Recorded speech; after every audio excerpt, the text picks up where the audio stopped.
Magandang umaga! Ako si Ginoong Seth Ador. Ngayong umaga, pag-uusapan natin ang isang mahalagang aralin. Ngunit bago natin simulan, nais kong ibahagi sa inyo ang ating mga layunin.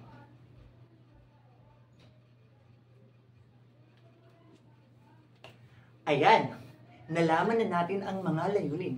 Ngayon, sisimulan natin ito sa mga larawang iyong makikita. Pagmasdan ng mabuti. Ano ang iyong napansin? Mahusay.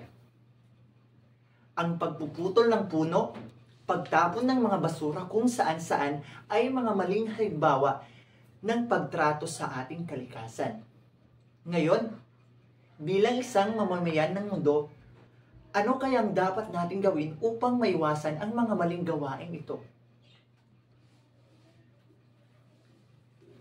May ideya ka na ba sa magiging daloy ng talakayan?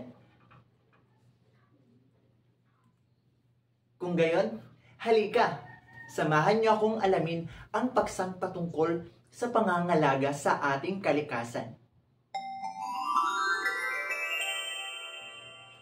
Ano ba ang kalikasan? At ano ang kahalagahan nito sa atin bilang mga tao?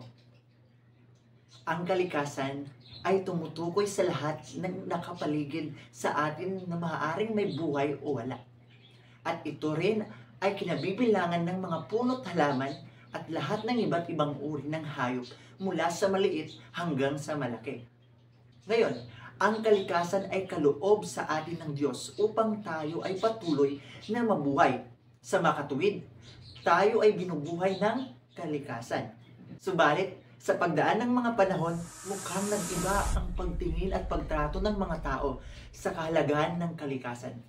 At ang tao ay nagpapatuloy sa walang habas na paninira sa pag-aakalang siya ay may karapatan sa kalikasan. Minaltrato ng tao ang ating kalikasan. Ngayon, ano-ano nga bang pang-aabuso ang nagawa ng mga tao sa kalikasan? At anong paglabag sa mga pangangalaga sa kalikasan ang isinigawa at patuloy na isinasagawa ng tao na nagbunga ng unting-unting pagkasira ng kalikasan? Ngayon ay narito ang mga maling pagtrato sa kalikasan at ang mga hindi magandang epekto nito.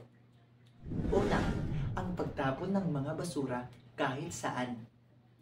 Ang mga basura ay isa sa pinakamalaking problema ng bawat lugar dahil sa hindi tamang pagtatapon ng bawat basura na nagsasani ng bara sa ating mga estero o kanal kaya nagkakaroon ng pagbaha sa bawat lugar.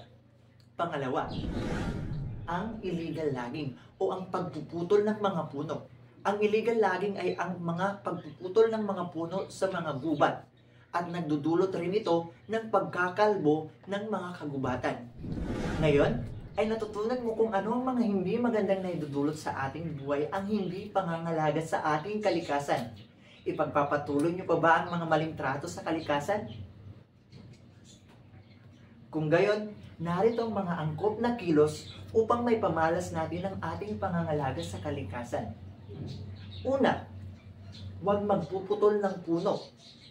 Pangalawa, magtanim ng mga puno. Pangatlo, huwag magtapon ng mga basura kung saan-saan lugar. Pang-apat, paggamit ng mga reusable o mga eco-bag. Pang-lima, kaugaliing mag-segregate ng mga basura kung ito ay hindi nabubulok o nabubulok. Naintindihan ba? Mabuti. Ngayon naman, nais kong tuklasin kung mayroon kayong natutunan sa pamamagitan ng isang gawain. Handa na ba ang lahat? Mabuti. Ngayon, ang ating gawain ay ano ang iyong reaksyon?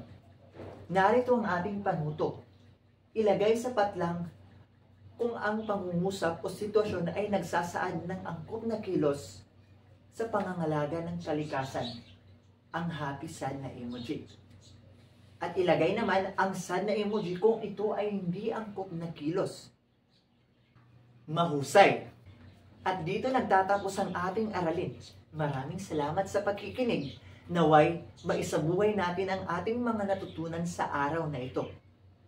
Hanggang sa susunod na seri ng isang makabuluhang talakayan. Muli, ito si Ginoong Seth Ador na nagsasabing, ang kalikasan ay hindi isang yaman dapat samantalhin, kundi isang pamana na dapat nating pahalagahin. Paalam!